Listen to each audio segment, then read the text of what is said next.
Huli ka na sa salita. Pinakilala ko sila lahat. Hindi na kailangan mo makilala. Pero wala akong sinasabi hindi po kayo. Di ba? Pero ngayon, pinakilala ko po. Maraming salamat po. Sa mga nandito, asarapin ka na lang mga ganito. Ibang bahay, nagsasama-sama. May isang tanong lang ako. May nakikinig ko ba? Narinig ko dyan sa dulo. Bakit tayo nandito? Walang mga yung na rin ko, walang tupad, walang IH. Ba't tayo nandito?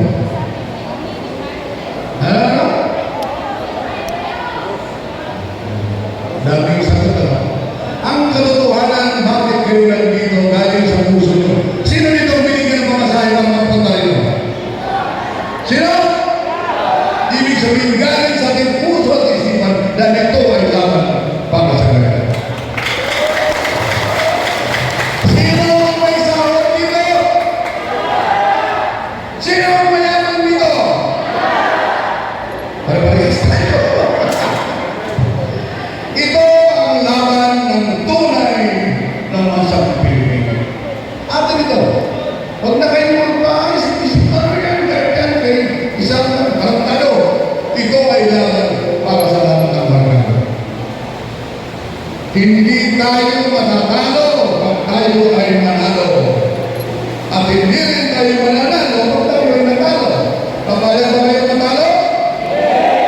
Simple lang. Markado, pamilya, kamag-anak at kaibigan, tapos na naman. Huwag na kayo lumayo. Hindi tayo mga politiko na mga boto ko rin. Tapos na. Matagalan na tayo ang kilala sa ating mga lugar. Kung mga nagdaling na tayo, panahon na para i-harvest na natin yung ating mga sakripisyo ng ilang taon na pinaglawan natin ang ating kapatid. Ito ang mga natira ng mga totoong naniniwala sa pinaglalaman ni Abraham. Yung mga umalis, yung mga breakaway, pabayaan sila. Huwag na kayong makipag-away dahil sigurado na ang ating maganda. Malapit na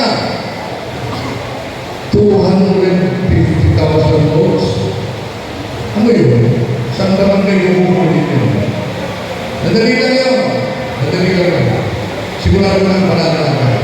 Kaya next year, nasa Congress na tayo. Ang trabaho ko ay magservisyo para sa inyo. Alam niyo kung bakit kailangan magtrabaho ako para sa inyo? Dahil dinagay niyo ako doon na hindi ako namili ng boto. Kayo ang naglagay sa akin, kayo ang ako. Kayo ang pagsiservisyo. Pag ako'y manalo at sigurado mananalo ang tayo, ang UGB Party List, ang Regional Hospital ng NCR, nalagyan ko ng pera 5 milyon, sabihin na natin. Pag si guardians may sakit, pumunta na sa hospital, dala mo ang ID ng UGB, plus the letter of guarantee, wala kang mamayan ng kahit piso, dalang pera sa hospital. Hindi ako mahawak ng pera dahil baka mapukso. Baka manasing sa kapagkarihan. Ang sabi ng guardians sa iba, sa dami namin, kung 5 milyon, kulang yan, podya ka. Magkasakit ka na mga kapag mag-benepisyo ka. Unahan mo na. May pera, galit. Walang pera, galit. Saan tayo lulugar ng mga markado? Kung ano ang kaya natin, pagtisan nyo na. Huwag na kayo maghanap ng hindi makapasayan natin.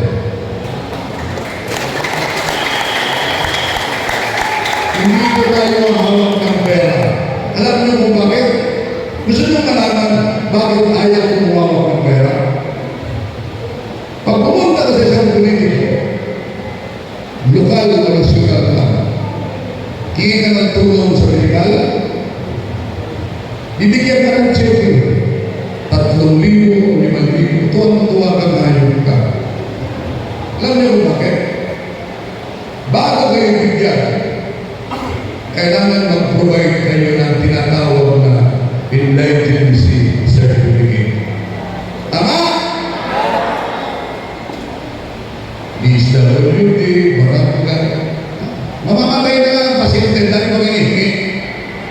Ang pinakamalupit dyan, yung tinatawag nilang medical abstract. Sa medical abstract, galing yun sa ospital. Ospital ng impyerno. Nandun lahat ang sakit mo. Ang buunin, lahat ng sakit mo nandun. Dahil ospital ang sasabi na ito ang sakit mo. Pag lapit mo sa politiko, bigyan ka ng cheque, 5,000, masaya ka. Pero, ipirma ka. Nako, si Juan de la Cruz nakatanggap ng tulong medikal sa Uhaw Party List. Second page, lahat ng nakasulat ay katotohanan, hindi ako pinigil. Pirma Juan de la Cruz. Attach ang diabetes certificate, Juan certificate, and medical abstract. Pag-alis mo, tatanggalin yung first page mo. Ipapalit na kung ano ang halaga ng medical abstract mo. Kasi sa medical abstract, nandun lang ang sakit mo. Bawat sakit, may corresponding na amount yan na pwede i-allocate ang gobyerno sa iyo. Pag tinutanggal na 100,000, tanggal ang first page mo, nakatayo na ngayon ang 100,000 pesos. Wala kang magagawa kasi second page, pero lumago mo na. Atras na. Masaya ka sa 3,000, 100,000 kinuha ka politiko sa iyo. Ano? Intindihan niyo? Kaya hindi ako hahawak ng pera. Ang pera nasa ospital. Sabihin niya sa inyo ng regional coordinator, yung pera nasa ospital na, lahat ng guardians, pwede na magkasakit. Ayaw mo. Kung sumirin ka ako, 5 million lang kulang yan. Tarang tayo na kami kumulahan ng magkasakit para makauna ka. Yun ang dahilan kung bakit hindi ako hawak ng pera para sa medical assistance. Hindi mangyayari sa kanya yung kalokohan at pagkakataon. Kaya mabuhay tayo lahat mga gaga. Yun ang ating programa. Priority yun. Health, H-E-L-P. Health, education, livelihood, and peace. Not one. We like peace. We love peace. There are really peace, no order. Sa market yun, sa market. Daming peace ka doon ng hotel. Sa education natin, ito, medyo mabigat. Scholarship program ang pwede. Hindi po anak ka ni Pauper, scholar ka lang, hindi po yun. Ang scholarship program natin ay doon talaga sa tunay na kailangan ng tulong. Alam na mga district chairman yan, alam na mga chairman ng founder kung sino ang dapat talaga tulong natin. Ang scholarship program natin, umpisa tayo ng second year college. College lang ha? Bakit second year? First year na lumupisa ang kolehiyo. Ganito, para may tingnan nyo ng guidance, pag magtrabaho, totoo. Walang mga halong gawain ng politika lang. Sa pag-aaral ng pamilyang Pilipino, si nanay at tatay, pag si Junior o si Inday ay papasok sa first year college, nag-iipon yan. Kasi excited ang magulang na magkakalit sa anak nila. Nag-iipon yan. First year. Pagdating ng pangalawang taon, second year na si Junior, si tatay ko, inom siya sa buwan, dalawa. Ngayon, isa na lang. Medyo bibig ng siguro niya. Lumalaki ang pera. May pumapasok sa rin isa na pakalis na rin. Kaya karamihan dyan tumitigil sa second year college. Isabi mo, hindi mo dahil dito ako. Dito ako. Kaya papasok tayo second year college. Sa Congress of 3 years na tayo. So kung second year siya, second year, third year, fourth year, tapos ang third ko, tapos sa bata. Walang naiiwan ko lang. Hindi mapolitika yun. Kasi mapolitika kahit sino. Sige! Basta ikuto nyo ako, ulong. Kahit bigay kumuto sa akin, sigurado akong mananalo. Kasi nanaginip ako sa akin ng Panginoon. ba sabi ni Dino? Nag-iitip ako! Mananalo tayo. Komportable ako. Ito, Quezon City wala. And this is more on officers. May mga member kayo sa mga barangay. Kaya napakasarap tingnan na ibang bahay ng guardians nagsama-sama sa Quezon City. Dati yan, puro kayo kasi ayaw ko dyan. Pero ngayon, ang sarap. Ibig sabihin, isang paniniwala natin na sa UGP, mayroon dito magandang buhay. Ano ang sagot? Ano? Naniniwala na kayo ba Abraham? Kasi ginawa yan ni Abraham, yung magandang buhay ng sagot ay bagong guardians. Dito, kung nag-umpisa naging presidente. Dahil ako ang bagong guardians. Para sa magandang buhay. Ang hirap ko kaya. Operahan ako, napapatayin ako. Opera ko sa puso bago lang, noong July. Sa dalawa, wala ko split sa puso. Ang sabi, ayaw na marami sa sobrang pagmamahal sa guardians. Dapat bawasan ko lang. Pero okay lang. Hindi tayo pinuha ng Panginoon. Ibig sabihin may gagawin mo tayo.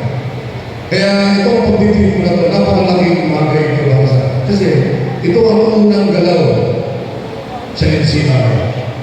Hindi tayo ordinary party list na makakala nyo, political party tayo.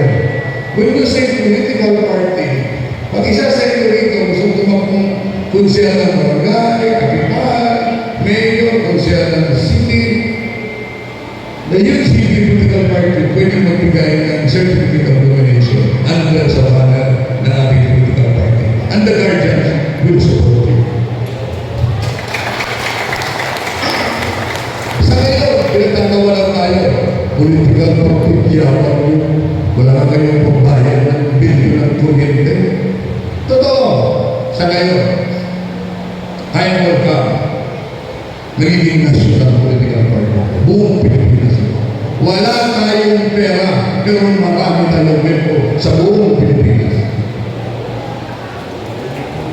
Kaya ito na ang laban na matagal na natin inakantay. Masakit bang ang gabi?